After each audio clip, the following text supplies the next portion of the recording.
All right, okay. We hot. Hey, I know y'all see it. We got some shit to talk about. We in here on some midday type, getting ready for the holidays. Yes. You know what I'm saying? It's me, Armani T. I got my brother in the building, Hot Take Rod. You know what I'm saying? We ready to talk that talk. Yes, and it's sir. the RoundHouse RoundTable. Hey, we in here. Let's get it. So my glow up in lightning. Hot year, something like lightning. This shit a hit on my psychic. She want me lick, I'm excited. See, I feel that's my business, and that's why I'm business minded. Need a push, get behind it. It's science, apply it. Worst come to worst, you tried it. Get it bad, get inspired. Shoot your shot, just the effort. I admire. You're hired, ain't looking for friends at this point. My circle is small as a point. Yeah, I'd rather send an invoice than hearing a fake on their voice. It sound like a business report. Don't fuck with the business. One part of the RoundHouse RoundTable, me, Armani T, and I got my homie, my brother. It's the ROD. Let's get it, man. Let's talk about it. Say please. That's one, please. Don't need no one. That's two, please. Don't leave. All right. So we in here to talk about the no cap recap, the official no cap recap for UFC 269, bro. It was bananas. I'm gonna say bananas. I got all my money's worth. I say I got my money's worth at the prelims, not the early prelims, but the prelims. And the thing about it was I didn't even have to pay for that part, so it's like, all right, I appreciate that. First card, they had Jillian Robertson and Priscilla Cacohera. She got the W, first round submission. That was a women's flyweight bout, pretty much dominant performance. It was a jiu-jitsu night. I was liking that. Right. Next on the list, we're gonna go straight to the Randy Costa, Tony Kelly, and that was a round 2 TKO. I think Randy Costa was a bit in over his head, and Tony Kelly just kept it dirty. He made a good example of when your coaches tell you to do something and you think and you feel like you got it. do you? They was telling him to keep his distance and stay sharp and all that. No, he had to keep making it dirty because that's what won him the fight. Yeah, so shout out to you having that discernment, Tony Kelly, and getting that W. Randy Costa, I don't know, because you're supposed to be like the golden child. That was a little upset. Maybe it just wasn't his night at the office. You know I would say that, but it's just like if you're a striker and all dudes have to do is crowd you, and then eventually you're gonna succumb to the pressure, then it's just like that's just a different level. You know what I mean? So it's just like you're a striker, okay, bet. Let me just get in close. Why are you letting him get in close? You know what I mean? Exactly. He was trying to keep him at bay, but Tony Kelly was adamant about getting in close to him. Right. Speaking of what you think about that one? Did you? I mean, more what you said. I don't have too much to add to it. Like you say, if you're a striker, then somebody being all up in your personal bubble is not what you want. Unless you got crazy knockout power, unless you like Ngannou, you know what I'm saying? You could lean back and hit him with a crazy uppercut or something, but not many people got that type of power. So exactly. So like you said, just should have kept his distance, should have thought about his plan better, should have executed it better, but he lives to fight another day. Exactly. He gonna get another fight. Sure. Because he's a good fighter. But bantamweight just going to continue to look crazy because they got so many dogs in bantamweight. It's crazy. It's crazy that bantamweight is that division right now. That just with so many dogs. You wouldn't think about it. It's like, what? The little guys is doing damage. Little guys is coming to play. They had Ryan Hall versus Derrick Minner. I told you it was a jiu-jitsu night, and this was and Ryan Hall displayed just complete and utter jiu-jitsu. Derrick Minner did not want to go into jiu-jitsu world. But you called that in our last episode. You said if Minner wants to do anything in this fight, he's gonna keep it on the feet. And that's not what he did. So he was disregarding his coaches. His coaches were saying, "What are you doing? Keep this thing on the feet." And he was not. but at the same time, Brian Hall was setting him up so bad because he would get into his bubble and just show his hips, like, and to any wrestler, that's mouth watering for a takedown. Yes. You know what I'm saying? So he was going for takedowns, not even thinking about what he was doing, but at the same time, like, you know, Derrick, Brian Hall was finding ways to get him down, and then eventually just outworked him, with like pressure, and the bottom pressure that he had was amazing. Like he really made Derrick Minner fearful while he was on top. Yeah. and that was crazy. Like he was just constantly attacking. So for anybody who, if you do jiu-jitsu, that was like world-class jiu-jitsu pretty much. Like to constantly be on to the next thing, and the person not even be able to keep up. So they just trying to keep their shit together, just keep their hands off the mat and tuck in. Derrick Minner, he needed this one though. He really needed this one. So what do you think's next for him? You think it's curtains, or you think he's gonna get another storyline written for him? Nah, he's going. Yeah, come on, bro. You know they do. Pinky promises is alive. Yeah, you know what I'm saying. Like, you know how Derrick Minner's gonna get another fight. Yeah. But Ryan Hall, one thing he was doing was eating a lot of shots. So I don't know if he think he's gonna Damian Maya his way all the way up to the. I hope not. But you know, you gotta grapple with Ortega. You know, you gotta other BJJ guys. You know, you gotta get on the ground and wrestle with Volkanovski if you get to that level. If you want to strike Max Holloway, if that's your guy, you won't be able to grab his legs if he's jabbing a knee and all. Like Max Holloway is going to put hands on you before he lets you grab at his legs. So he has a lot of work to do on the hands, on the feet level. But I love how he stayed calm throughout the whole thing. Like even when he was in danger a little bit, he stayed calm. That'll go a long way in his career. Hell yeah. Gotta put them hands up though, brother. Gotta put them hands up. So next we got Miranda Maverick versus Erin Blanchfield. This was pretty much a dominant performance. Yeah, that's what I was gonna say. I was expecting Miranda Maverick to, you know, come through with the W. Like she was a dog, but like Erin Blanchfield just kept that top controlled and stayed heavy. And definitely stayed heavy. Yeah. And it's crazy because it's like there's so much growth that she had from her last fight to this fight. It only makes you think like, what else? She was pretty sharp on the hands. But at the same time, Miranda Maverick, that's where she had all her success. Yeah. And she was just allowing those takedowns. Like the takedown defense was good, but the takedowns were better. You know, the takedowns were better placed and used at a better time. You heard her corner, like, you know what I'm saying, stay on your feet, not get to the mat. And, you know, she would do her thing for about 30, 45 seconds, but, you know, you could tell Blanchfield had a game plan. And you could tell that she was reminded of that game plan multiple times leading up to the fight. And she was going to do everything that she had to do to stick to her plan, which is shout out to her, credit to her. You know what I'm saying? You come up with a game plan, you execute the game plan, you walk away with a W. So shout out to Blanchfield. I had Maverick winning this fight, but you know what I'm saying? I did too. Yeah. And we can admit that because we would have to admit that further on later in the show. Like that, I'm going to talk about Real One Infinity. That's a brand of quality knit, quality fashion, quality wear, just for you. Andre Munis versus Eric Anders. Anders just looked heavy. I'm sorry, he looked fat and heavy this fight. You know, I'm not saying he was out of shape. I'm not saying he was fat, but you know what I'm saying. It takes a lot for those guys that have a lot of muscle fibers behind them. Exactly. It takes a lot for them, you know, unless it's an all-out brawl and an all-out war, cool.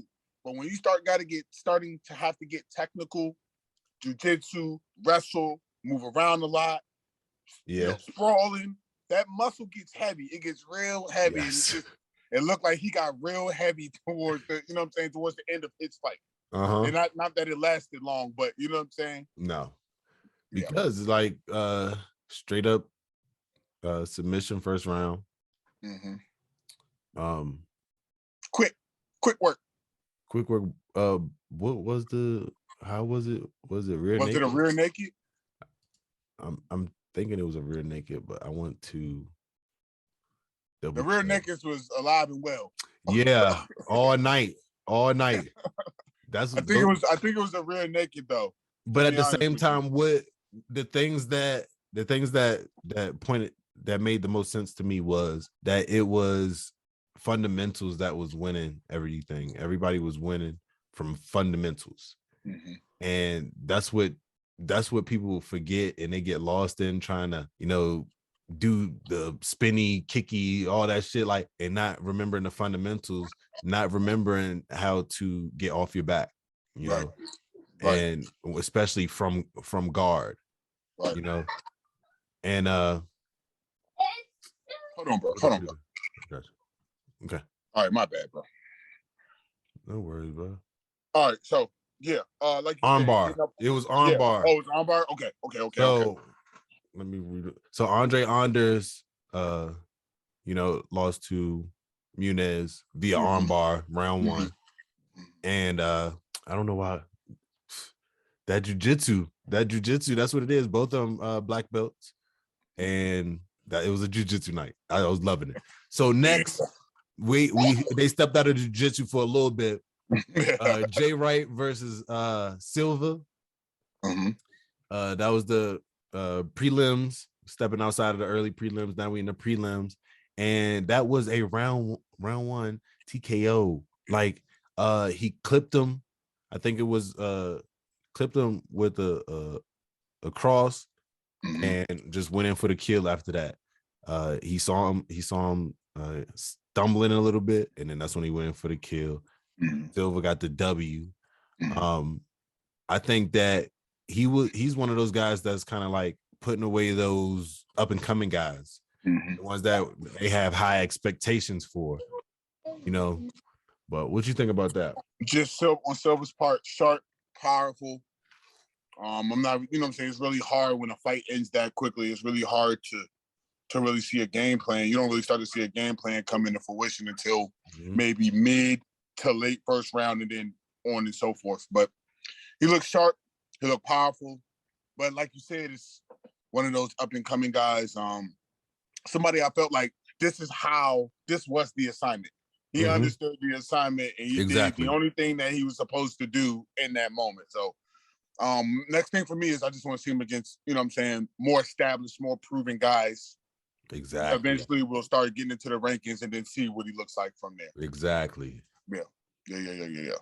I think just like a lot of guys, like I think they get guys in UFC and they already established and have skills, great skill sets. So they just have to come in, get their feet wet, and they have to see what their competition level is. But unfortunately, sometimes guys, some guys got to get knocked out in the process. Right. That's just how it goes. Right.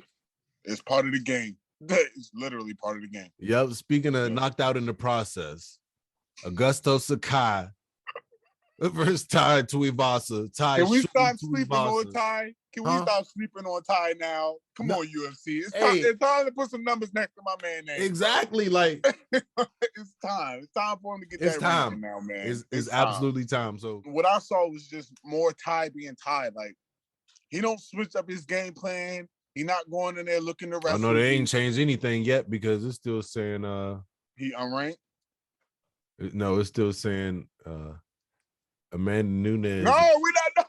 No, you're not gonna make me relive that before I have to. No, like I was saying, it's more Ty being Ty. Like I said, he's not looking to jujitsu. He's not looking to get no ground game. He's not looking to wrestle. My man's not looking to play with you. He's coming for your chin, and he literally does the same thing to everybody. So, put some numbers next to my man's name. Put some respect on his name. Exactly. And look. UFC 4 or UFC 5, the next UFC that drop, y'all need to have a shooting animation in there because we done seen it enough. Because Sakai's 11, so you can only imagine.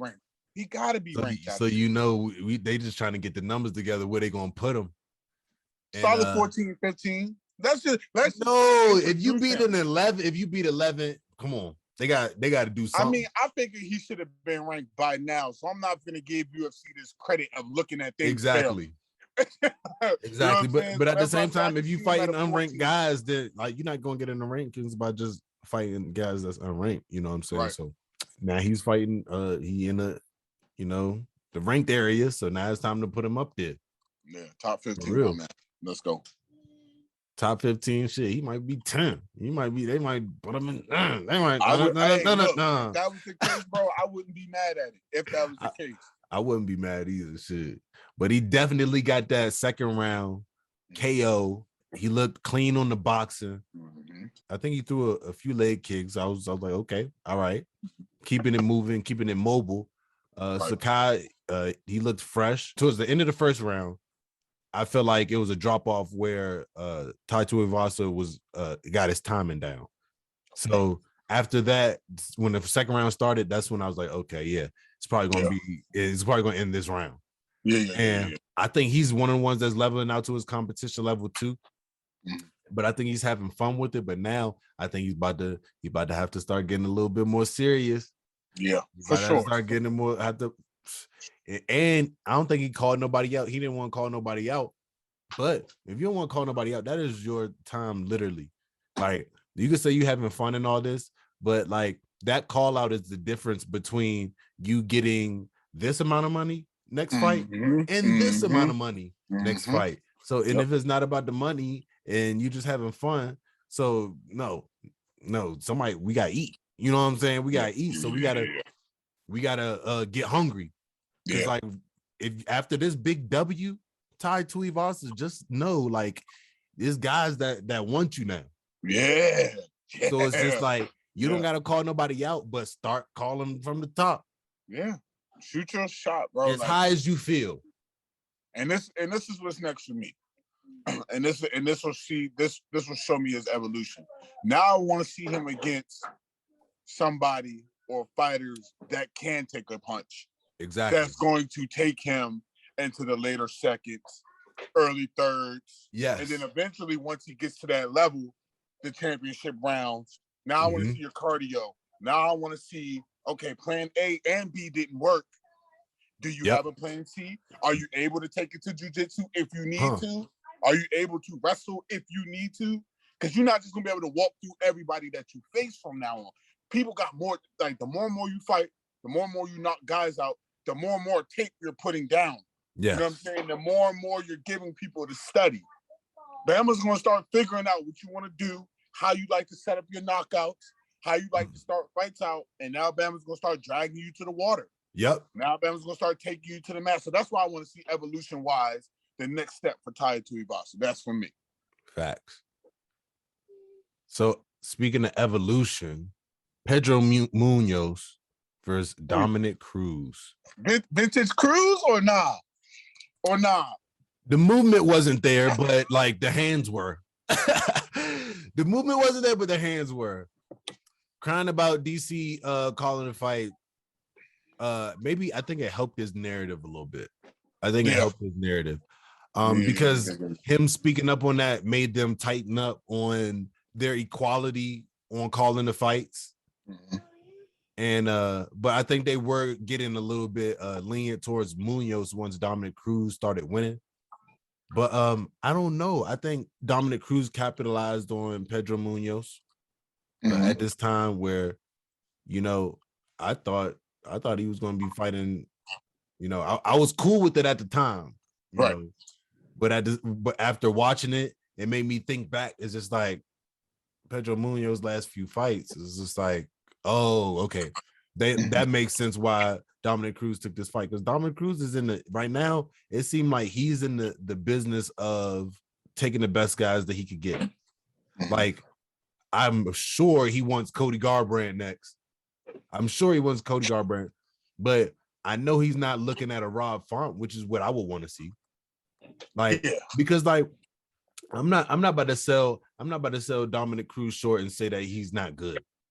Right. I know he's a little whiny sometimes, but at the same time, like, he is an intelligent individual and he's very analytical. And you know, I can respect anybody who's analytical because there's facts based behind the things that you're saying, or facts you think. Sometimes, you know, sometimes he be a little off sometimes, but yeah. Either way, he's a good player and a respectable you know, fighter. So I think that he just needs to fight up a few more, you know, maybe get a Marab fight going if you know, if he think that's one that's good for him, or Rob Font, because Rob Font is just coming off of L. So it's just like that will put Rob Font right back up in that talk a little bit by a dominant performance over Dominic Cruz. So this is my thing with and Cruz. vice versa. My thing is, okay, so I'm, you know what I'm saying, I'm gonna step out on them. I'm gonna talk my shit. Mm-hmm. I don't really see Dominic. I don't really see Dominic Cruz being a champion again at 135. I'm sorry, it's just too many dogs at the top, and Dominic Cruz is on the older side. So if you wanna just take these fights just to keep yourself fresh or keep yourself relevant, that's fine. But like, what's the point, bro? Like, what's the end goal here? What are we aiming towards? Because like you said, if you want that belt, then the next fight you need to take should be Rob Font. You know what I'm saying? Or Sanhagen, or another one of those guys that's in that top 5 of that 135 round. I don't want to see you fighting 10s. I don't want to see you fighting no 11s. Like, come on, bro. Like, if you're not gonna take this serious, then step to the side and let somebody else do their thing who's up and coming and hungry. Like, your name is already etched in legacy, the first 135 champ. You know what I'm saying? You are Dominic Cruz. That name rings bells throughout UFC. So now it's like, all right, bro, if you want to make another run at the title, cool. Let's start taking some fights that say that. If not, backseat it, bro. Like, what are we doing? What are we doing? Yeah, just say that. If you don't want the belt, just say that. Just say that, bro. There's guys out here that's trying to get the belt. Right. And, you know, they literally scratching and itching. They even made a whole nother belt because guys wanted the belt so bad.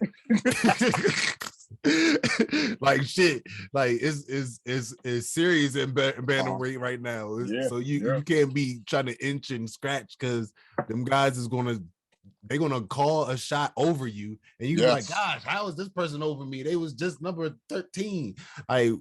So please take it in consideration. Like, we are 100%. If you get a good dominant W, shoot up. Yeah. Shoot up. You dominate somebody like Rob Font, now cool, your name back in the conversation. And Rob Font, vice versa. I think that's because like he beat Cody Garbrandt, and you know that took them up a little bit, but that wasn't to them, that wasn't as respectable enough. Yeah. So no, you gotta take a legend out. You take a legend out, can't nobody take that away from you. But real shit, remember I told you Corey Sanhagen Rob Font fight, that is something that should happen based on, you know, two guys that's really trying to get back in the picture. Right. So just noted that. So let's get back to the no cap recap. Josh Emmett versus Dan Eads. Josh Emmett got the W, unanimous decision. Okay. Which that's how I was feeling about it. Like, we'll unanimous. Put a question mark for that one. Yeah, we're gonna put a little question mark on that one. But at the same time, the reason why I say that is because this was like the first time that you seen Josh Emmett really in danger. Like, you seen him take a few shots before, but Dan Eads was really piecing him up on the ground. He was getting dominant positions on the ground. And I was like, Dan Eads is really a fucking problem. You feel me? Like, I didn't think it was like that, because like for me, I always knew Josh Emmett was still leveling out to his competition level. Right. So, but at the same time, he was dominating guys. So Dan Eads was a test for real. And like someday I just want them, I feel like I need them to run it back. Like, but I know it's not a point, but like I just think that's a great matchup. Yeah, for sure. And Dan Eads, he deserves another fight. Like, I don't think this fight in the up direction. Yeah, I definitely don't think this fight set him back. This fight didn't do him this justice. So exactly. Yeah. Exactly. I agree with that. Sure. He showed better, you know. Than it just being a loss, unanimous decision. Right. That's like, judges, what y'all talking about? What are we on right now? For real. So yeah. We at the main card. We made it to the main card, bro. And we starting off with the Pavia versus Sean Sugar Show because he showed some shit. Okay, so my man got some respect on his name now. Oh, motherfucking Mally. All right, so we going because I was saying it, I was just like, he's leveling up to his competition level. Pavia is a beast, great striker. Yes. And if he got past the first round, it would have been a long night for Sean O'Malley. But Sean O'Malley just kind of like just let him show everything. Yeah. Like he had that upper hand with guys wanting to knock him out bad. Right. Pavia has a great ground game, and he pretty much abandoned that because he got lost. He got lost in the sauce. He got lost he got mesmerized in the boxing because it's this man that's tagging him and he's not tagging him back. So it's just like ego check. That took an ego hit right there. And Pavia didn't get enough time to get to the second round for his coaches to slap the fuck out of him. Like, nigga, take it to the ground. Take it to the ground. Yeah. So Sean O'Malley did his thing, danced, and earned a lot of respect. You know what I'm saying? So now it's just like, if you taking anything under Pavia, then you going like you got the respect, but like let's keep going up. Like, you still leveling out to your competition level. You talking shit to all these guys. You might fuck around, get a title shot just off fucking clout.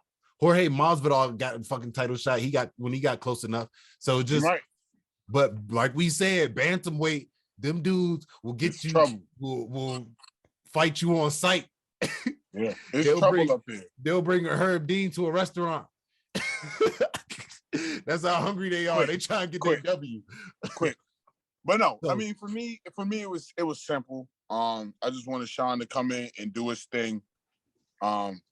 Crazy powerful hands. But he's another one like Ty though. Like, I want to see the next phase of your game. Like, when you do come across that fighter who's going to drag you to the ground or walk through, because he's one of the best boxers in UFC, not just the 135 division. But I just want to see once we drag you to that 12 feet, you know what I'm saying? Where you at? Where's the jiu-jitsu? Where's the sprawling? Yeah. Where's the wrestling? Like, where you at with that? You know what I'm saying? Because to be a champion, you have to be well versed in all facets of mixed martial arts, unless you're a heavyweight. Heavyweight, you could be a big, massive banger, and that be the only calling card of your career, and you'll be successful. Mm-hmm. And plus that championship chin. Yeah. So, shout out to him. I knew it. And see, that's the thing about Sean. It's like, if he gets you to the point where it becomes a question of when is the finish, he's going to finish you, because Sugar Show is one of the best finishers in UFC. He stays patient. He stays calculated. I don't know if you noticed it, which I'm sure you did, but a lot of guys, when Rowling, when he got down to them deep waters and O'Malley was rushing him, you see a lot of guys throwing wild, uncalculated shots. He was very accurate, and he was also mixing in the body as well. I loved how he was still tagging the body. Mm-hmm. Yeah. During the finish. So I'm just like, it's next for me. What's next? I'm not gonna. We all know what Sugar Show can do, and like you said, and I've started to agree because I've gone back and I've done my research. He's definitely fought down to his competition. Absolutely. Nobody's pushed him other than Tito, but but that's what I'm saying now. I still can't give Tito Vera that dub, because Slim had a broken leg. So now I'm like, run it back. Bro, that's a loss. That's still a loss. This is what I'm saying. And that's what I was just about to say. That's the point that I was going to make. The Sugar Show has like a dark cloud over every win that he gets until he faces Tito Vera again. Yeah. So it's just like, this win was cool, but when you gonna see Cheeto? When you gonna see Cheeto? Like, exactly. So and I think that's when you can be able to really say, okay, I'm in the rankings. Like, you could be number fucking 6. You can go number 6, and you still gonna have that Cheeto cloud over your head. Yeah. So either way, he might as well just go ahead and get that out the way early, because Cheeto's getting better. Yeah, he's getting better. Like you might want to get that now, but I think Cheeto will get him again, and I think Cheeto will take it to the ground and finish him on the ground. So like, mark this, just know. So that's the game plan. All right, next we got Kycar of France versus Cody Garbrandt. Cody, bye. What you mean bye? Bye, bro. Like, I had so much faith in you, bro. First of all, I thought you was taking a cop out by moving down to 125. You thought you was going to go down there and bully them because you saw 135 was past you. But then you went down to 125 and got beat like you was still in 135, bro. It's time for you to go, bro. Like, strike force it, Bellator, something, bro. Like, get yourself back up, get your confidence back up, because your head's not there, bro. Yeah. It's not there. Yeah, you came in there too calm to be going down to be going down in weight. Like that's why Kycar of France had that energy. Like that's like you gonna come down and try to you gonna little boy shit. That's disrespectful. Okay, bet. Say less. And then he KO'd him in the first round. Yep. Like you lost all that weight to lose more weight. To get dropped. Just to take that weight off. Take that weight off your feet. Like that like I don't know what was next for Garbrandt, but Kycar of France, he calling out, he want big shots. He want championship shit.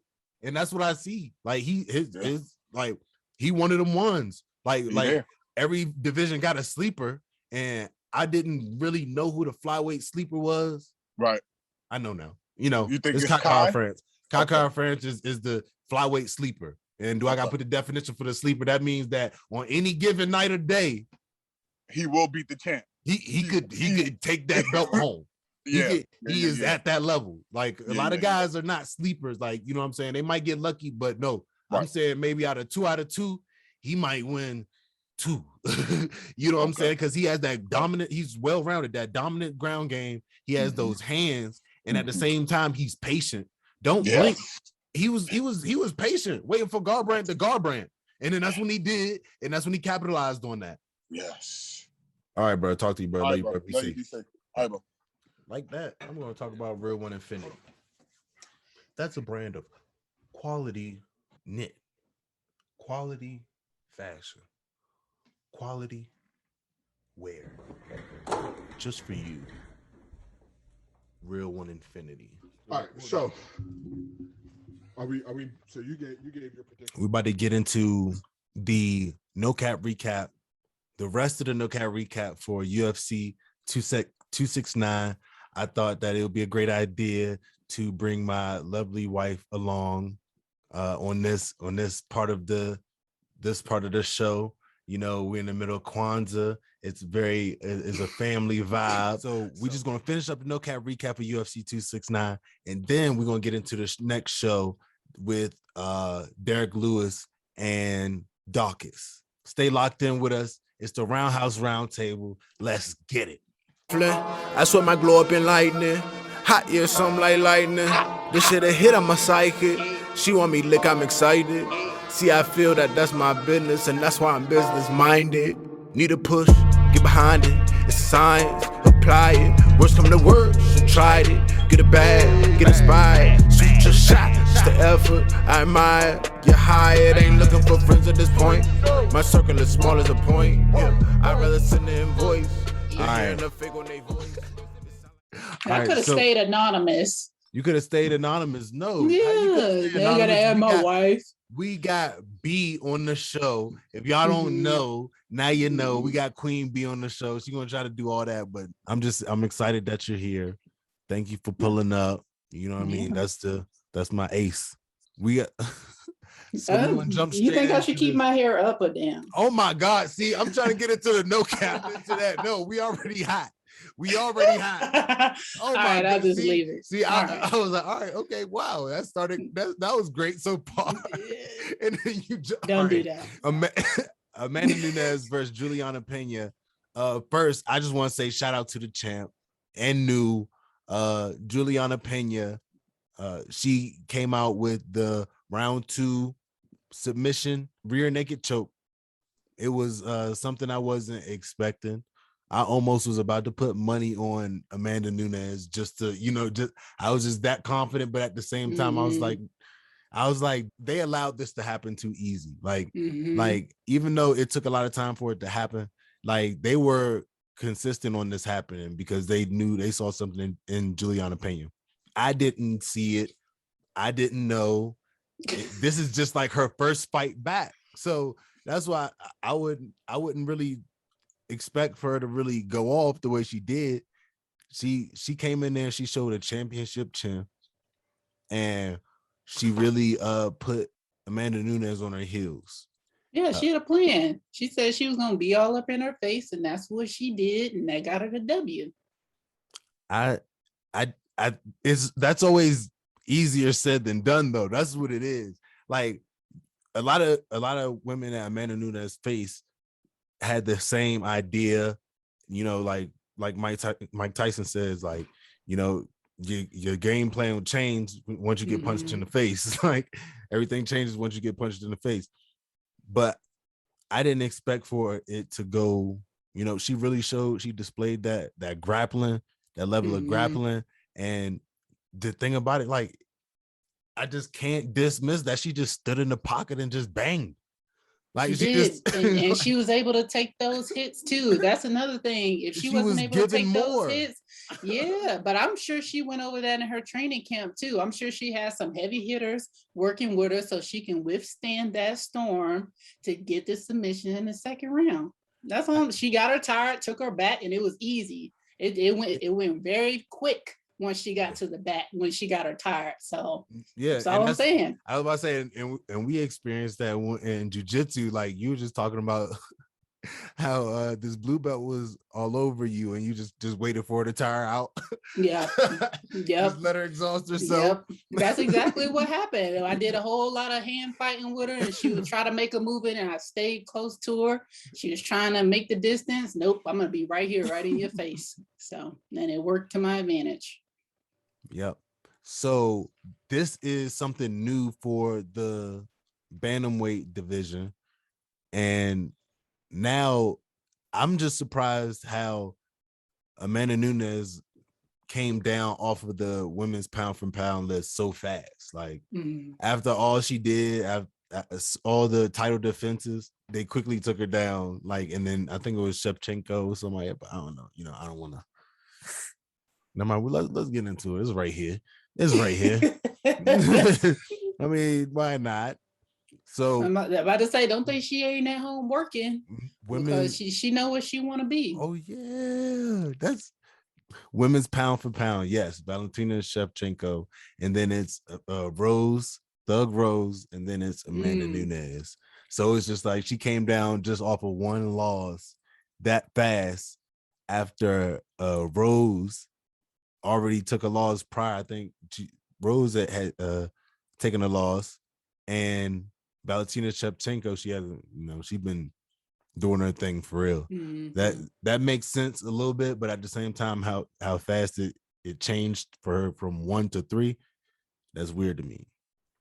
And women's bantamweight is Juliana Pena, and Amanda Nunez is number 1.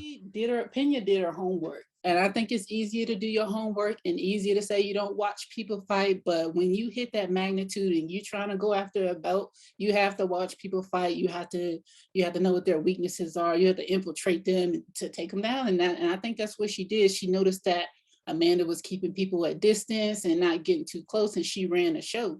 And so once you in her face and you get a little worried, just like Kamaru Usman, same thing. DC called that. DC called it. He said, if you get in his face and not let him run the show, you get him a little bit worried, and that's how you get him off his toes. And when that was happening in his last fight, he started stumbling, and it started looking real bad for him real fast. So I think a lot of this is they're used to running the show, controlling the narrative. So if they don't have that chance to be in control, then they don't know what else to do, because I don't think they practice their defense as often as they should, because they're up here. They think I don't have to work on anything, when you should always be working. And so, but I think that's what Amanda Nunez is going to do. She's going to get back in there, work on the things she need to work on, and come back stronger. For sure. that's and with that Kamaru thing is it's like it almost like you see Kamaru have to reset every time he gets touched up and somebody's in his face. All right, gotta reset. All right, gotta reset. Yep. Touched up a little bit. All right, gotta reset. And it seems like in between those reset moments, it seems like it's so many moments to capitalize on, and a lot of people don't do that. They don't but it seemed like Kobe was doing that. He was kind of breaking through that, just bits and pieces. But he still came out with the He didn't want to go in. He didn't want to go in too much because he know the power that Usman holds, just like Amanda Nunez. So you have to be able to bob and weave if you're gonna get in close contact. Otherwise, it's gonna be lights out for you real fast. So, but it was a complete disregard for Amanda Nunez's power. She was not worried about her power. That's what just blows my mind. Like, you just walked in there like that and just stood on it. All right, it worked. Hey, so I'm just saying, like, for these other women in the bantamweight division, you have to move around. You have to move around, and we have to acknowledge as well that Amanda Nunez went down in weight to fight her. Yeah. So that's something that a lot of people ain't really put out there as much. But when you're a champ and you want to go get belts in different weight classes, you got to, be able to defend those belts in those weight classes, despite the downfalls or, the pros that come with losing weight or gaining weight. So that's championship. That just happened with Cody, though, because he tried to do the same thing. And that dude, he was like, nah, the speed's still the same over here. So you're gonna have to work a little bit faster. We don't care that you former champ. None of that matters because it's a little bit different over here. And that's kind of the same ball game. You're not gonna be able to master all divisions. I mean, you can stick to one, but it might get a little bit boring. You might want to move around and just learn a couple of things, but don't think it's gonna always work out in your favor just because you went down an upper weight class. There's people with their natural weight, they've been dealing with this their entire life or fighting with this and working with this same weight. And this is new to you. 2 fights prior to that. Yep, it was. 2 fights prior. And shout out to Kycar France. He just continues to go through. I think he's in the same camp as Izzy. So he's getting good training on that side. Like, they got guys. I would hope so. Dan Hooker, and it's a bunch of guys over there that work. But Cody Garbrandt, we were just talking about it. We was like, I don't know what happens with him next, but we gotta get to this Charles Oliveira versus Dustin Poirier. But no, I appreciate that because that makes so much sense, and I like how you connected it back. You nice with this, see? I know. See, so intelligent. And what? Let's keep it moving. Let's go. What? Because I ain't trying to just be pressed and be Oliveira, like, oh, you so beautiful because I be want to say that. Look at you. All right. Okay. Charles Oliveira, he maintained it. He maintained it. He got the W. I was a little concerned. I didn't think Dustin was going to win. I'm going to be completely honest. I think Charles is another beast. He has different areas. He's well-rounded. And so when you are well-rounded, you have more weapons in the chamber. Dustin, I'm not going to say that about him. He's great. He's a great fighter. Don't get me wrong, but I don't think he's well-rounded to be a champ right now, especially with Charles sitting in that seat. I think he has a lot of areas he needs to work on. As far as power, he has the power. He has the quickness, but Charles was unmatched. See, I think Dustin Poirier is he's very well-rounded. I think that night, I don't think he really displayed it in the sense of Charles Oliveira makes his stand-up melt into his jiu-jitsu. So it's almost like he could be standing up with you and you throw the wrong punch, and next thing you know, you're in a takedown and he got your back, you in top turtle. So it's just it just happens that quick. So once he take your back. But that night, Dustin Poirier forgot that he was a black belt, a jiu-jitsu. He did, and I pointed that out every time they went to the ground. It was like Dustin was scared. I'm like, y'all both black belts. Remember what you're supposed to do. He kind of just forgot, and I think he didn't want to be on the ground with him in the first place because he knew that was a losing game for him. Because that's one man you don't want on your back. He's gonna finish you. But it's I don't know. Maybe I'm just a lowly old white belt, but if I feel like if if somebody's if they say, hey, he's a black belt, he does jujitsu too. Okay, I know I have like some type of knowledge in that. So that don't mean you're just gonna straight up expose me and I'm gonna lose a championship based off that. No, I'm closer to the fundamentals. And that's where these guys miss out every time. Like it's almost like Poirier was so far away from the fundamentals that he was laying it in closed guard for a large portion of the time. Like for what? Like to avoid shots? No, Poirier can take a punch. So it just, to me, it's just he like was avoiding the submission. He knew Oliveira. To me, it was like he was right on his body everywhere he needed to be because he is super long. So I can like get you from any angle, and I think that was what he was afraid of because Dustin, he's a little bit more stocky and not lean as Charles. So he had the advantage on the ground because he can move through small spaces better than Dustin can, and that's where he knew he had the advantage. Yeah, but it's just like in a championship fight, you gotta. They talked about Charles Oliveira having like a give up spirit. Like he get to a certain point where he'll just give up. But like in a sense, that's where it seems like for Poirier, like if you're just trying to stay safe in a championship fight, no, like the time is still going on, and it's just like if he's on the ground with you, no, you have to do something. Yeah, just being there is not going to happen because and he was just being there. He was just there. While you're being like, he there, don't do nothing. He's thinking about 10, 15, 20, 25, 30. Like those ways of getting you submitted are adding up as you sit there. Like sitting in closed guard, like he's just thinking about ways, and while he's doing that, he's punching and throwing ground strikes. So it's just like I don't know what happened. I don't know what happened. He got out cardioed. That's what happened. He got out cardioed. He was so tired. Yeah, remember they were for the first round. He was throwing them shots. They were landing too. He was doing a lot of landing, and he stumbled Charles a couple times. But that cardio caught up with him because he was exhausted. And then second round, I believe they spent a lot of time on the ground, and he just went back in for the finish in the third round. Yeah, I don't know why Charles Oliveira always has to get like his ass kicked to the point of losing to really come back. Like I don't know what it is. You got to realize what he's fighting for. Sometimes I think it's the underestimation too. So you don't know which level to bring. I think that's usually an issue. So it's just a field of testing it out for the first round. And he saw he was getting his ass kicked, and that immediately switched around. Yeah, so and he had to maintain his game plan. He had to adjust. Yeah. But I was still surprised with Oliveira standing up with Dustin Poirier, even though, like, to me, Dustin Poirier is like one of the best boxers in the UFC to me. Like, and Charles Oliveira was kind of standing up there, and it's almost like I think just that thought of him being fearful of the takedown just made his diminished Dustin Poirier's boxing to Charles Oliveira's level. Like that's what it seemed like. That's why he was able to just stand up with Poirier, because Poirier always had this thought in the back of his mind of the takedown's coming.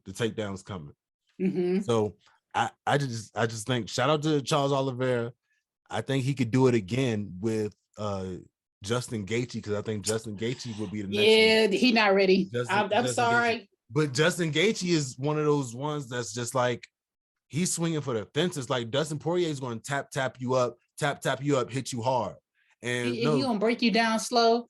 Gaethje, I think he's trying to wear you down with leg kicks, which Dustin Poirier was landing a lot of leg kicks on Oliveira. So, but Justin Gaethje's leg kicks are different. So I don't know.